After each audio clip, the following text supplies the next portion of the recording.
दादू मन फकीर माही हुआ, भीतर लिया भेक, शब्द गए गुरुदेव का, मांगे भीख अलेख।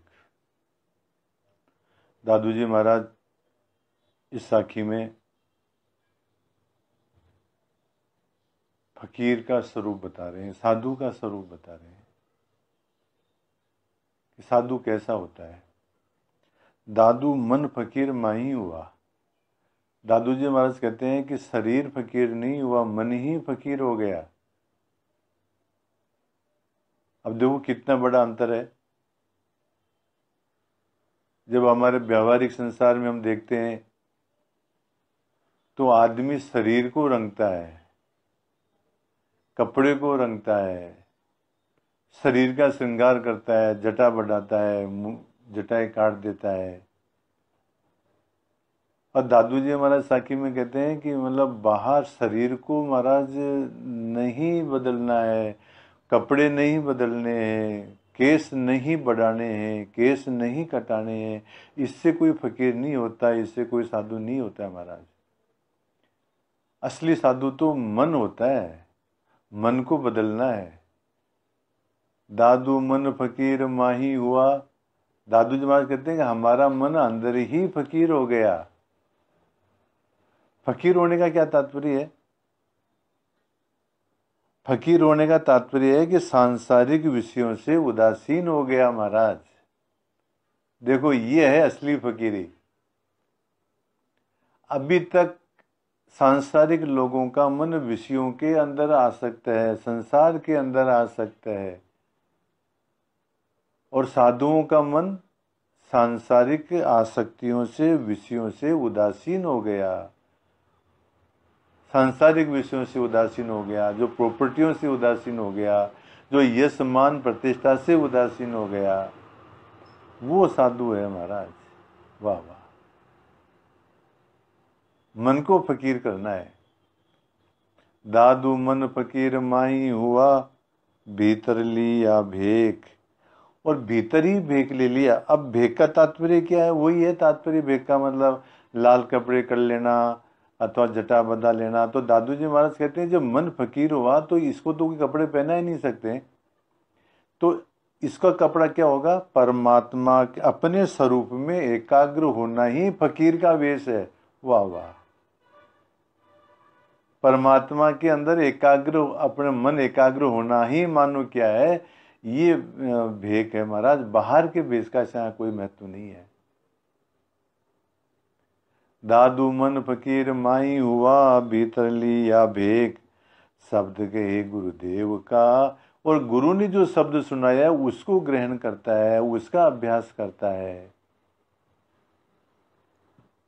मांगे भीख अलेख। और चाह क्या है?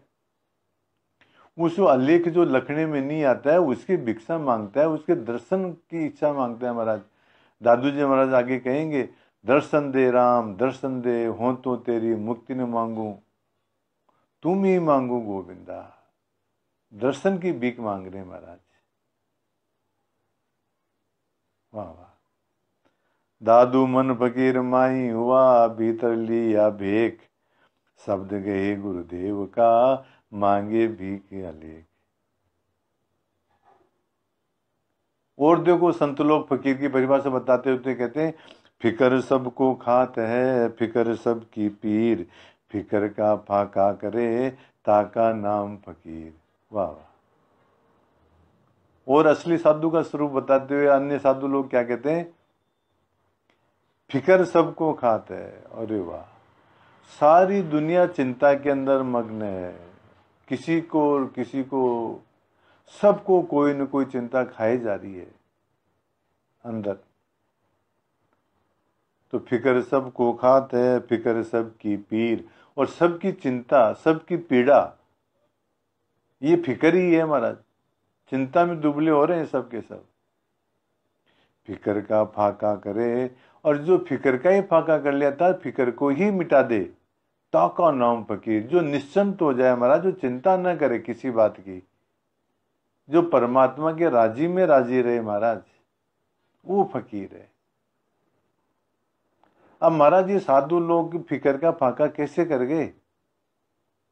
तो इसके बारे में कहते हैं हरि चिंतामणि चिंतता, चिंता चित की जाय, चिंतामणि चित में मिल्या ते दादू रयालु आए। कैसे जाती है इनकी चिंताएं फकीरों की, साधुओं की? तो कहते हैं हरि चिंतामणि चिंतता, हरि मानो, हरि का नाम ही, परमात्मा का नाम ही मान लो क्या है महाराज? चिंतामणि है।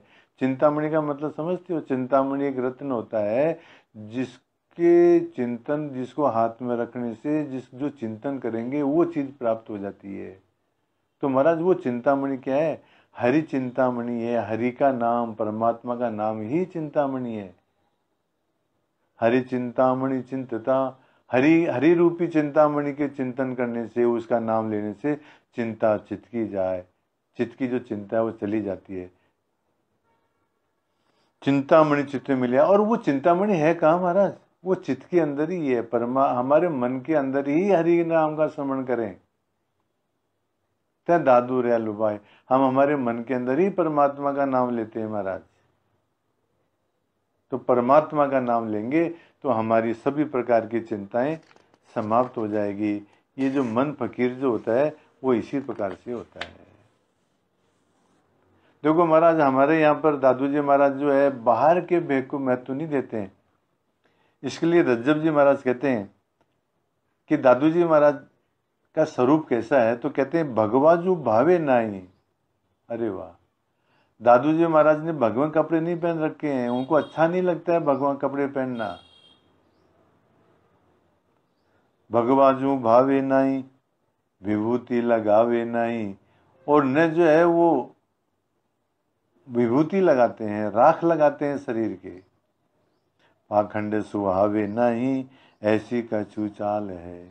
दादू जी महाराज को पाखंड अच्छा नहीं लगता है महाराज, उनकी तो चाल इस प्रकार की है, उनका तो मार्ग इसी प्रकार का है, अलग ही। टीका माला माने ना, इन्हें को तिलक लगाते हैं, इन्हें कोई माला हाथ में रहते हैं। जैन स्वांग जाने नहीं, और जैनी लोग जैसे स्वांग करते हैं, नंगे रहते हैं, तरह तरह के व्रत करते हैं, वो नहीं करते हैं महाराज। प्रपंच प्रमाण नहीं, कोई प्रपंच नहीं करते हैं, ऐसो कछु हाल है। दादू जी महाराज का कुछ ऐसा ही हाल है महाराज। सिंगी मुद्रा सेवे नहीं, इन्हें तो सिंगी रखते हैं, इन्हें मुद्रा रखते हैं नाथों की तरह से। बोध विधि लावे नहीं, इन्हें बुद्धों की तरह से रहते हैं महाराज। ब्रह्म दिल देवे नहीं, भ्रम के अंदर, इस संसार के अंदर दिल नहीं लगाते हैं महाराज। ऐसे कछु ख्याल है दादू जी महाराज का, ऐसा ही ख्याल है। तुरक तो खोद गाड़, तुर्क क्या करते हैं, जब कोई मर जाता है तो गाड़ देते हैं खोद करके। हिंदू की हद छाड़े, और हिंदुओं की हद को भी छोड़ देते हैं। अंतर अजर मांडी, ऐसे दादू लाल है। दादू जी महाराज तो हमारे अंदर ही, मन के अंदर ही जो है वो अजर परमात्मा है, उसको जो है मतलब उसी मन लगाए रखते हैं। तो ऐसे दादू लाल है दादू जी महाराज, इस प्रकार के हैं। इस तरह से दादू जी महाराज ने इस साखी के अंदर फकीर का स्वरूप बताया है। सत्य राम।